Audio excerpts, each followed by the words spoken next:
అందుకని అయినా ఇంకా అంచనేయబడుతున్నాం.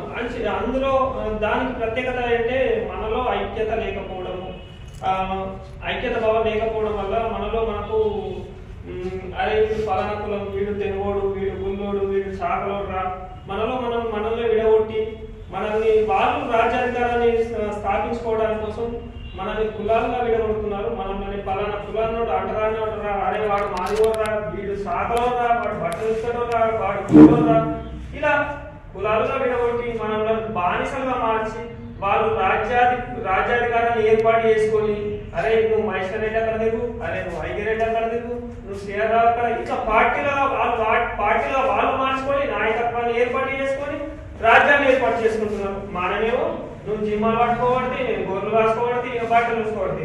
వీళ్ళు చెప్పినట్లు అన్నదాన్ని చాలా అనుభవం. వాళ్ళు కూడా జెడ్పీటీస్ గా పోటీ చేసిరట. నేను ఇప్పుడు ఎమ్మెల్యేగా పోటీ చేసిర్రు.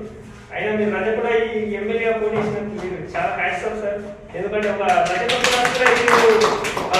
ఒక ఎమ్మెల్యేగా పోటీ చేసినందుకు చాలా హ్యాట్స్ ఆఫ్ సార్. ఎందుకంటే ఈ కులాల నుంచి వచ్చి, ఎందుకంటే ఈ రజత కులస్తుడు పల్లెటూర్లలో ఎంత హీనంగా ఉన్నారంటే మనం చూస్తున్నాము. వాళ్ళు బట్టలు ఉతకడానికి తప్ప ఎందుకు పైకి రాకూడదు. చదువు అంతంత మాత్రమే. వాళ్ళకు ఎక్కడ కూడా స్థానం లేకుండా వేసారు. కారణం వాళ్ళు అంతే, వాళ్ళ స్థానం అంతే, వాళ్ళు అక్కడే ఉండాలి. వాళ్ళు అక్కడే ఉండాలంటే మనం వాళ్ళ కింద పని చేస్తున్నాం, వాడికి పని ఎవరికో పని చేస్తున్నాం కాబట్టి మనం అక్కడే ఉంటున్నాం.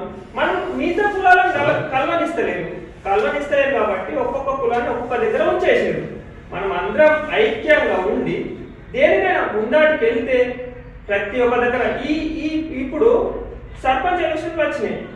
ఇంతమంది బీసీలు గెలవడానికి కారణం ఒక్క ఐక్యమత్యం. ఎక్కడ అంటే మిగతా బీసీల మీద బీసీలు గెలవడం కాదు, ఓసీల మీద కూడా బీసీలు గెలుపు చాలా చోట్ల గెలిచారు, ధైర్యంగా గెలిచారు. ఈసారి చాలా ఐక్యమత్యం వచ్చింది. దానికి కారణం విశారద మహారాజు గారు. ఆయన 1,00,000 భూ రథయాత్ర, 1,00,000 కిలోమీటర్ల ఆయన భూ రథయాత్రలో చాలా మందికి ధైర్యాన్ని నెలకొల్పారు. ఆ విధంగా చాలా జయాలు కూడా వచ్చాయి. సరే సార్, థ్యాంక్ యూ.